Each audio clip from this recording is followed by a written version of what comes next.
Amados irmãos, eu vos saúdo com a paz de nosso Senhor e Salvador Jesus Cristo. Hoje, sempre com a ajuda de Deus, trataremos do seguinte tema. Preste atenção, o alerta que vem da China. Querido obreiro, não se esqueça de algo sumamente importante. A Bíblia Sagrada não é um simples ou mero livro. A Bíblia Sagrada é a inspirada, a inerrante, a inesgotável, a completa, a suficiente, a soberana, a perfeita, a sempre atual e a eterna Palavra de Deus. E que o Espírito Santo, o Divino Preceptor, nos ajude na ministração de sua palavra. Amém. O alerta que vem da China. Passou a cega, findou o verão e nós não estamos salvos. Jeremias capítulo 8 e versículo 20. Durante o lockdown, que paralisou o mundo a partir de março de 2020, cheguei a supor que as igrejas evangélicas, surpreendidas por aquela duríssima provação, colocariam em prática os preceitos de 2 Crônicas, capítulo 7 e versículo 14. Algumas realmente o fizeram. Constrangidas pelo Espírito Santo, humilharam-se, oraram, buscaram a Deus e dos seus maus caminhos converteram-se. E agora, sentindo elas o peso de sua responsabilidade sacerdotal e profética, foram às ruas clamar pela intervenção divina. Homens e mulheres dobraram os joelhos em logradouros públicos e ali, expondo-se ao vitupério por amor a Cristo, intercederam pelas autoridades, pelos enfermos e pelos redimidos do Cordeiro em todo o mundo. Decorridos mais de 2 anos, já não somos obrigados a usar máscaras sanitárias na maioria de nossas cidades. Boa parte das restrições já está suspensa. Aparentemente, a vida logrou retomar a normalidade a que estávamos habituados. Todavia, a realidade é bem outra. O mundo que conhecíamos até aquela data não existe mais. E desde então, o que vimos presenciando é um forte alerta divino quanto à premência e gravidade destes últimos dias. Nesta mensagem, faremos alguns alertas bíblicos ao povo de Deus com respeito às provações que ainda seremos obrigados a sofrer.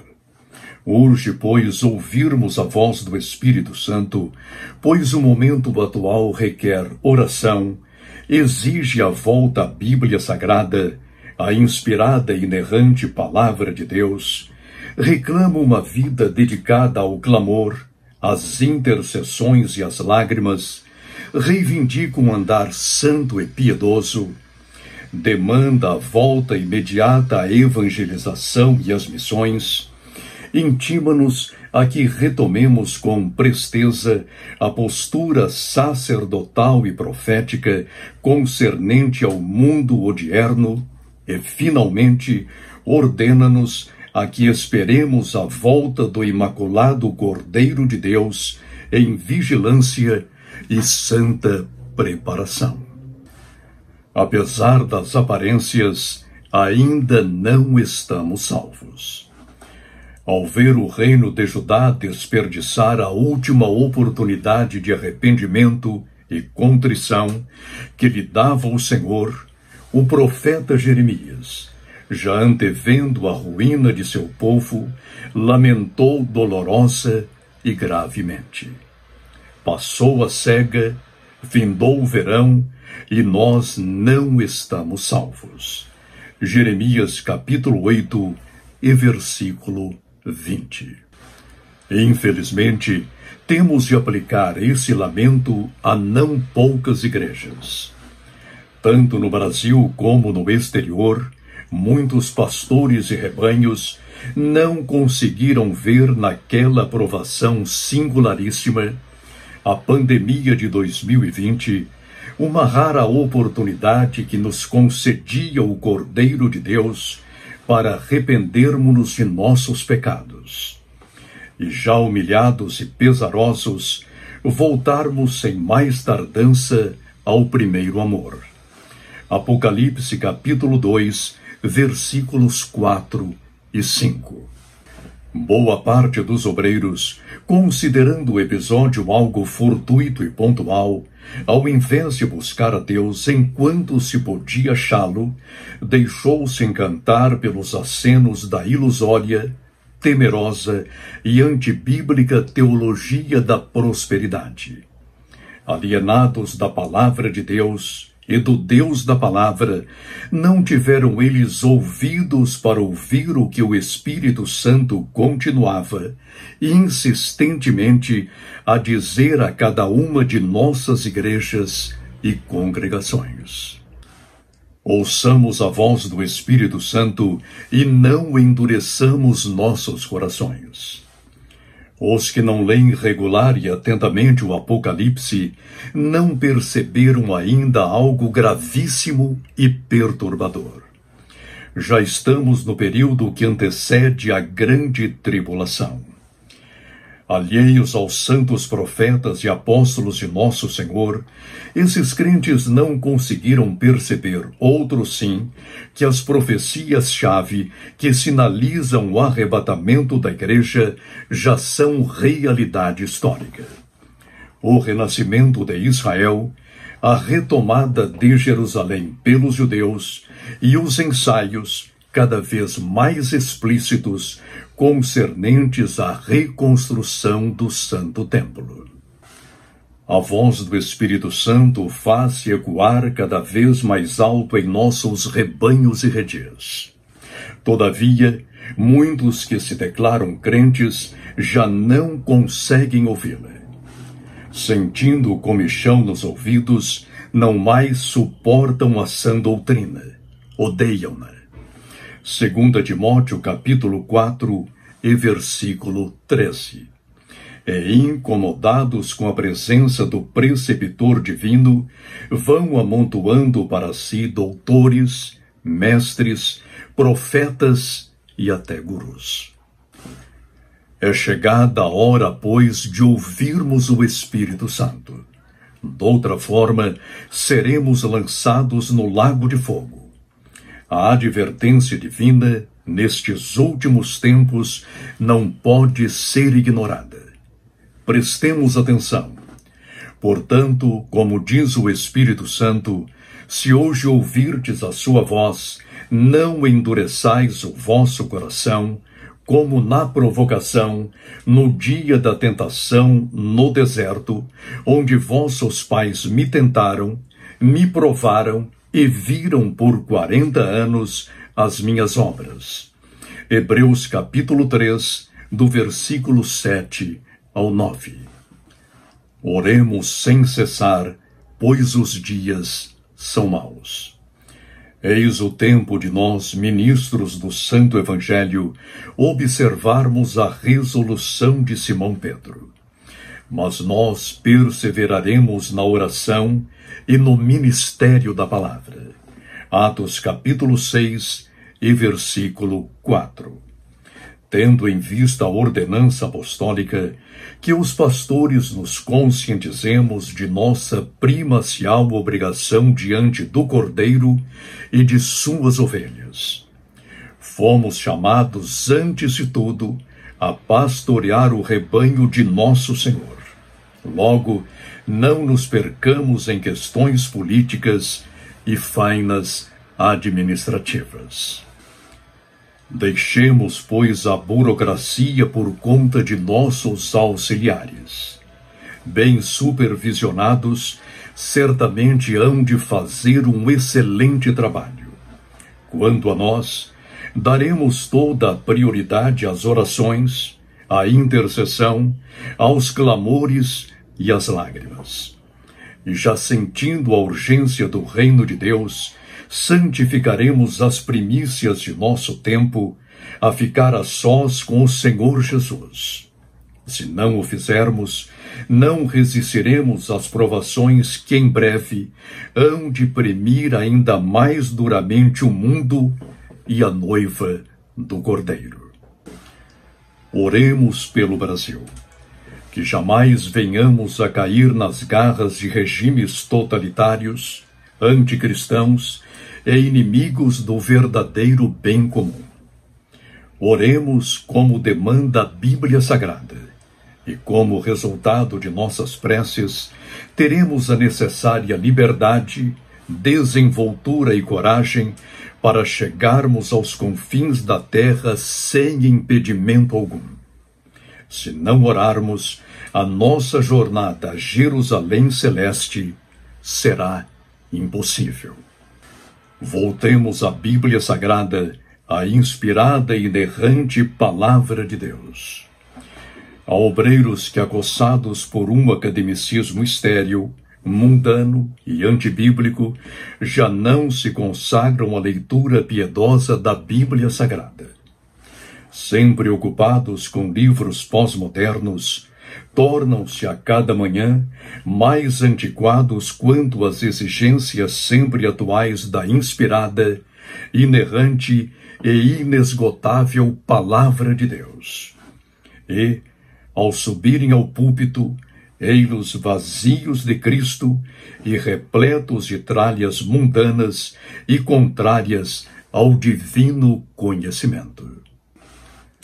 Voltemos à Bíblia Sagrada, leiamo-la todos os dias, e todos os dias estudemo-la e nela meditemos. Dessa forma, levaremos nossas igrejas e congregações a um poderoso avivamento bíblico. Não foi o que se deu no tempo do excelente rei Josias? Em oração, ouçamos a voz do sumo sacerdote Uquias. Achei o livro da lei na casa do Senhor. Segundo Crônicas, capítulo 34 e versículo 15. Reintroduzamos a Bíblia Sagrada em nossos púlpitos, e assim não os transformaremos em palcos, arenas, pistas de dança e picadeiros. É chegada a hora de santificarmos a pregação da Palavra de Deus, as primícias de nossos cultos, reuniões e ajuntamentos. A pregação do Santo Evangelho todo o tempo. Sem a exposição das Escrituras, as ovelhas perecem de fome e de sede morrem. Amados ministros do meu Deus, proclamemos a palavra antes que estruja a última trombeta. Sejamos piedosos e santos como Deus nos requer. Quão lamentável é ver o nome de um ministro do Evangelho de Cristo envolvido em escândalos, corrupções e descomposturas. O tal, além de descomprazer a Deus, incita os gentios a blasfemar o nome do Senhor, conforme declarou o profeta Natã ao faltoso e já adúltero e homicida Davi. Segundo Samuel, capítulo 12 e versículo 14. Como enaltecer o Cordeiro? Imitemos o andar de Eliseu, o piedoso profeta de Jeová. Dele presta a mulher sunamita este belo testemunho. Eis que tenho observado que este que passa sempre por nós é um santo homem de Deus. Segundo Reis, capítulo 4 e versículo 9. O que está acontecendo conosco? Volvamo-nos, portanto, à doutrina da santificação. E antes de a ensinarmos às ovelhas e cordeirinhos do Senhor, apliquemo-la a nós mesmos. Doutra forma, nós, mestres da palavra, receberemos maior condenação. Tiago, capítulo 3 e versículo 1. Se não formos zelosos, seremos inclusos nos mesmos pecados cometidos pelos anciãos de Judá. Ezequiel, capítulo 8, do versículo 7 ao 18. Naqueles dias, os encanecidos eram os mais notórios apóstatas e desavergonhados. Em pecados e iniquidades suplantavam a todos. Que os já encurvados pela experiência sejamos exemplos de santidade, pureza e compostura aos mais jovens. Retomemos nossa postura sacerdotal e profética. No que tange à política secular, a Igreja de Cristo tem duas obrigações a cumprir, uma sacerdotal e outra profética. Sacerdotalmente, cabe-nos orar pelas autoridades constituídas, segundo ordena-nos o apóstolo Paulo. Admoesto, depois, antes de tudo, que se façam depregações, orações, intercessões e ações de graças por todos os homens, pelos reis e por todos os que estão em eminência, para que tenhamos uma vida quieta e sossegada, em toda piedade e honestidade.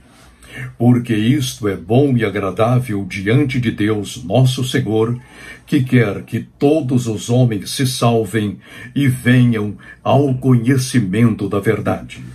1 Timóteo, capítulo 2, do versículo 1 ao 4. E, profeticamente, tenhamos nós, ministros do Santo Evangelho, igual postura de varões como Daniel.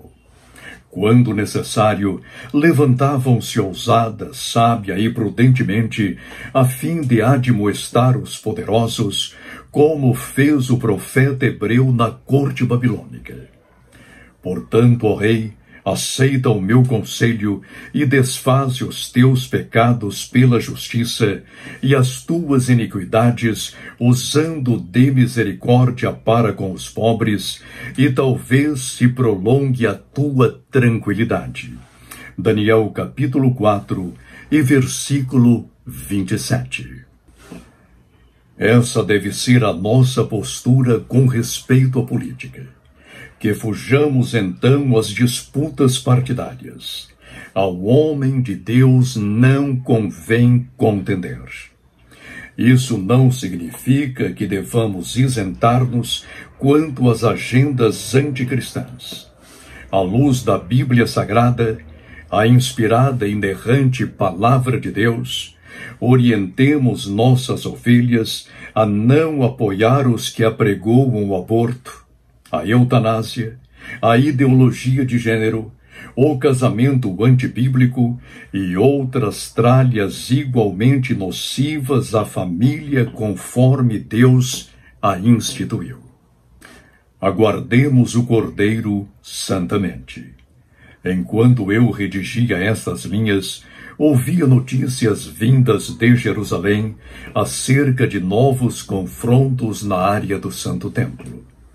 Alguns judeus tentaram, por ocasião de sua Páscoa, sacrificar 2 cabras no local que também é tido como sagrado pelos muçulmanos.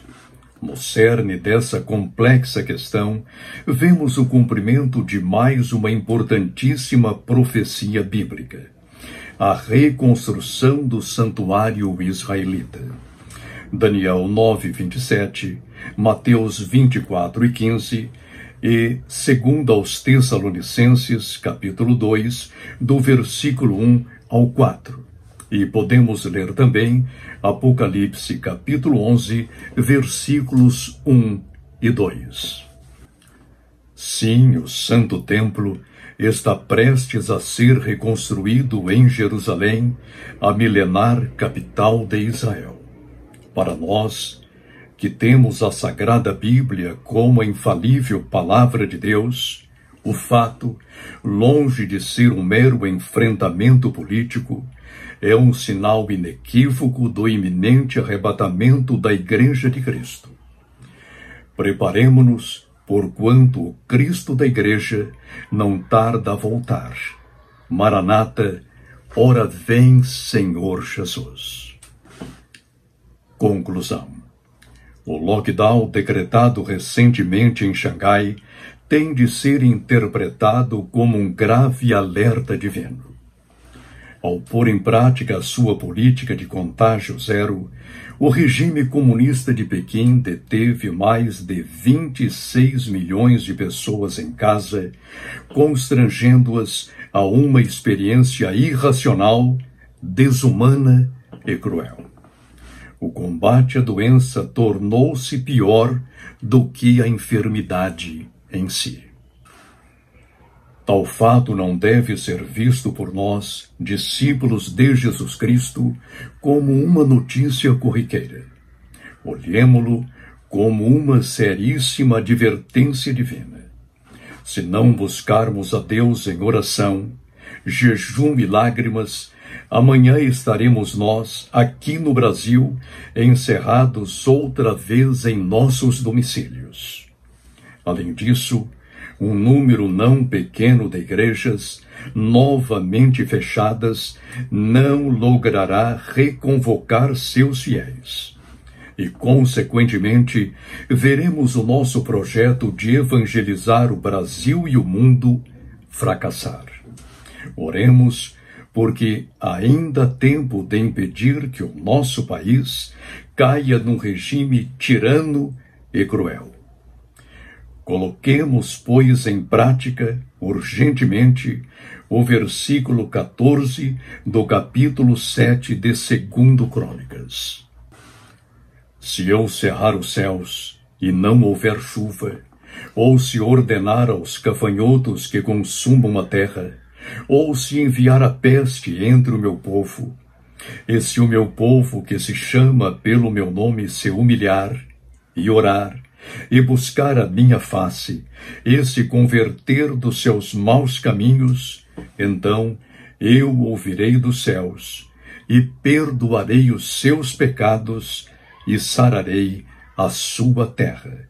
2 Crônicas, capítulo 7, versículos 13 e 14. Oremos. Nosso Deus e nosso Pai, Criador dos céus, do céu dos céus, dos anjos, da terra e do ser humano. Obrigado, Senhor, pela salvação das nossas almas e pela convicção de vida eterna. Obrigado, porque deste-nos a Bíblia Sagrada, a tua inspirada, inerrante e inesgotável palavra.